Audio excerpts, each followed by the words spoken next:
Quand on gère une liste mail, on a tendance à voir uniquement les chiffres. J'ai 500 abonnés, j'en veux 1000. Je veux atteindre les 10 000 abonnés. Mais derrière ces chiffres, il y a des gens qui ont pris le temps de s'inscrire, qui ont montré un intérêt pour ce que tu proposes. Et il ne faut pas les négliger. C'est donc ce qu'on va voir dans cet épisode. Bienvenue dans Mission Emailing, le podcast où on apprend à faire de l'email une arme secrète pour son business. Moi c'est Phyllis, consultante et formatrice en emailing. Après plusieurs années à travailler comme responsable communication et à accompagner des entrepreneurs, je me suis spécialisée dans un canal sous-estimé mais ultra puissant, l'emailing. Si tu veux des stratégies concrètes, des astuces simples à appliquer, des partages d'expérience et une bonne dose de motivation, tu es au bon endroit. Alors installe-toi bien et c'est parti pour l'épisode du jour. Aujourd'hui, on va parler d'un sujet essentiel mais souvent négligé, prendre soin des abonnés qui sont déjà dans ta liste mail. Parce que je vois trop souvent des personnes obsédées par la croissance de leur liste à chercher toujours plus d'abonnés, alors qu'ils ne font rien ou presque pour les personnes qui sont déjà là. Et ça, c'est une erreur. À la fin de l'épisode, tu auras des clés pour fidéliser tes abonnés qui sont déjà là en client, sans nécessairement avoir besoin d'ajouter un nouvel inscrit à ta liste mail. C'est parti! Alors le premier point qu'il faut avoir en tête, c'est que tes abonnés ne sont pas juste des numéros, des adresses mail. Ce sont de véritables personnes. Et c'est vrai que quand on lance la liste mail, on est obnubilé par les chiffres. On a 100 abonnés, c'est bien, on en veut plus. On a 500 abonnés, c'est bien, on en veut 1000. On veut atteindre les fameux 10 000, etc. Mais derrière ces chiffres, il y a des personnes, des vrais humains qui ont pris le temps de s'inscrire, qui ont montré un intérêt pour ce que tu proposes, qui ouvrent, qui parfois cliquent sur tes emails. Imagine que tu ouvres une boutique et que 100 personnes entrent dans ton magasin. Et toi, au lieu de t'occuper d'elles, de leur poser des questions, de leur proposer tes meilleurs produits, tu vas dehors avec un haut-parleur pour essayer d'attirer d'autres passants. On est bien d'accord que ça n'a aucun sens. Et c'est ce que je vois, ce que font beaucoup de personnes avec leur liste mail. Une cliente à moi, avec qui on a travaillé lors d'un accompagnement personnalisé, avait déjà une liste mail de environ 300 personnes. Son domaine, c'est dans la couture, donc elle apprend des pratiques pour pouvoir coudre, des patrons, des choses comme ça. Et donc, sur cette liste mail, elle envoyait des emails très ponctuels, mais vraiment, c'était tous les 4 matins, quoi. Et parallèlement à ça, elle dépensait du budget pour faire de la pub, pour rendre sa liste mail visible et attirer de nouveaux inscrits. Ce qui était dommage parce qu'elle avait déjà 300 abonnés qui étaient potentiellement intéressés, mais elle ne s'en occupait pas vraiment. Donc en fait, ce qu'on a fait, c'est qu'on a mis en place une stratégie de contenu pour ses abonnés actuels, pour une newsletter à envoyer de manière régulière pour créer du lien, etc. Et après avoir mis en place cette stratégie et ensuite fait de la promotion de ses offres, elle a eu ses premières ventes sans avoir besoin d'attirer de nouveaux inscrits. Alors mon conseil pour ce point, c'est de te mettre dans la peau de ton abonné. Pourquoi il s'est inscrit à ta liste mail? Qu'est-ce qu'il attend de toi? Qu'est-ce qu'il aimerait recevoir? Et en fonction de ça, des réponses à ces questions, écris ton prochain email comme si tu t'adressais à une seule personne et plutôt qu'à une foule. Tes abonnés, en fait, et même tes clients, ils sont déjà là dans ta liste mail. Tu n'as juste qu'à leur parler, t'engager avec eux, créer du lien et ils te le rendront bien. Et le plus souvent, ce qui bloque, c'est qu'on a l'impression de faire un monologue, que les personnes ne nous lisent pas, etc. Mais crois-moi, les gens nous lisent.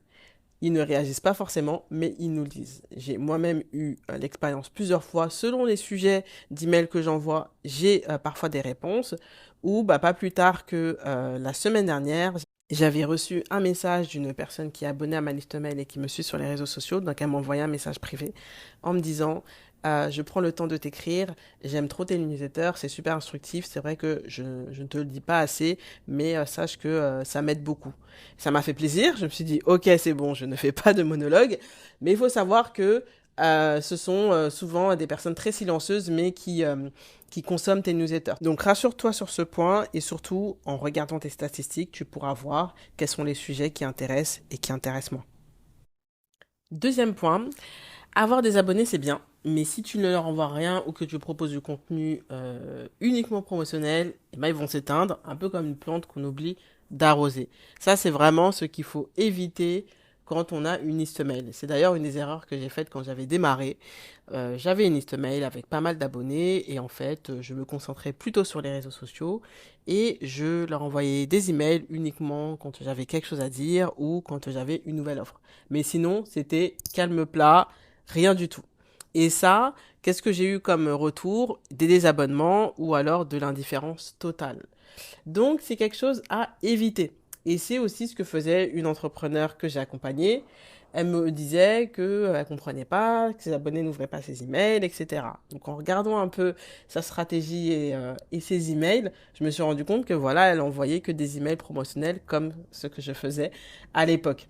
Résultat, en fait, elle a perdu l'attention et sincèrement, enfin, les abonnés, ils ont l'impression d'être perçus comme des portefeuilles sur pattes. Donc, c'est quelque chose à éviter. Ce qu'on a fait, c'est qu'on a rééquilibré ça en variant les formats et les sujets d'email, en ajoutant des emails un peu plus engageants, des anecdotes, des histoires la concernant, du storytelling, du contenu un peu plus utile et actionnable. Et grâce à ça, ces résultats, tout ce qui est taux d'ouverture et de clics, ils se sont considérablement améliorés. Et donc là, le conseil, c'est vraiment de varier les formats et les contenus. Varier les saveurs, comme j'aime bien dire. Donc, en fonction de ta ligne éditoriale, de ta stratégie de contenu, envoie des emails de sujets différents. Ça peut être une anecdote concernant ton secteur, une cliente ou une anecdote qui te concerne toi directement. Ça peut être un conseil utile et actionnable, un retour d'expérience. Tu peux aussi, pourquoi pas, rebondir sur l'actualité et faire le lien avec ton domaine ou ton activité. Tu peux partager une ressource gratuite, tu peux partager un format audio, un extrait vidéo. Il y a pas mal de choses que tu peux faire pour pouvoir varier les sujets d'email et de newsletter et éviter de parler uniquement de ton offre. Sachant que, en fonction de ces sujets-là, tes appels à l'action, ça peut être ton offre. Donc franchement, il y a une manière assez détournée, un peu plus fluide, j'ai envie de dire, pour pouvoir parler de ton offre au lieu d'en parler directement. Si tu veux, tu peux télécharger mes idées de newsletter, je te les mets dans la description, c'est gratuit, tu en as un peu plus de 60, donc ça te fait toute l'année pour pouvoir t'aider à trouver des idées. Donc en moralité pour ce point-là, si tu veux que tes abonnés soient actifs, engagés, qu'ils interagissent avec tes emails, il faut aussi les nourrir avec du contenu intéressant qui les aide, qui casse des fausses croyances, qui brise des préjugés et pas seulement leur envoyer du contenu promotionnel. Troisième point, tes abonnés doivent se sentir privilégiés.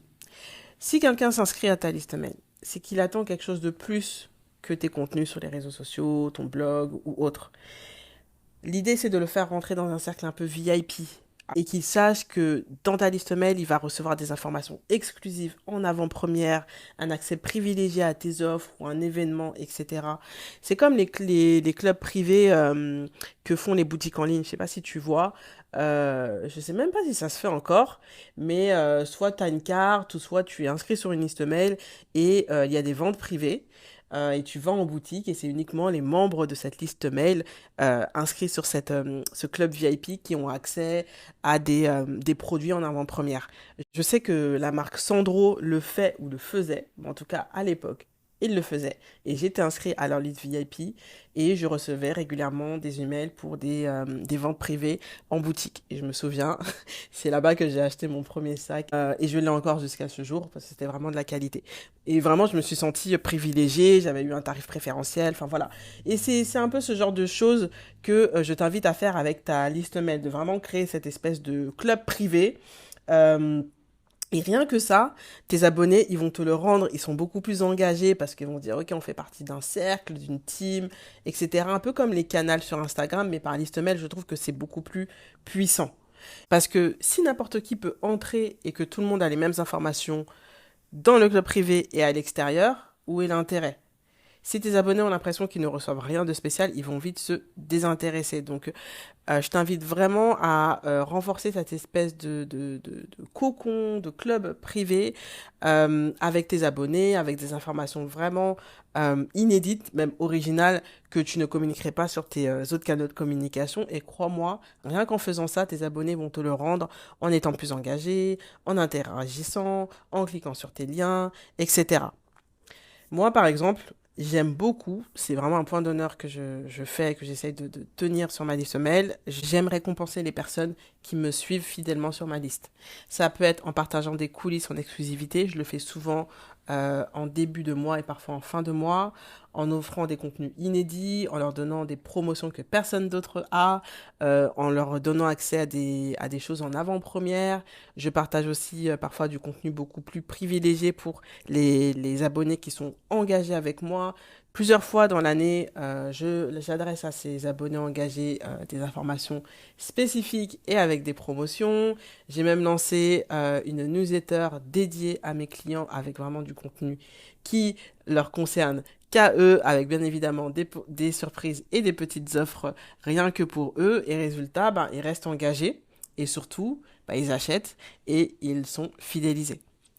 Donc, mon petit conseil pour ce dernier point, c'est de t'inviter à réfléchir à un avantage que tu pourrais donner à tes abonnés à ta liste mail pour créer ou alors renforcer cet effet de cocon de club privé. Ça peut être une promotion spéciale, une prévente, un bonus unique, une newsletter spéciale, soit en début, en fin de mois, avec vraiment du contenu particulier, mettre en avant tes abonnés. Enfin voilà, il y a pas mal d'idées possibles que tu peux faire sur ta liste mail. Franchement, la seule limite, c'est ta créativité, donc tu peux imaginer tout ce que tu veux. Et je t'invite ensuite à regarder l'impact qu'il y a sur ton engagement. Je suis sûre qu'il va augmenter.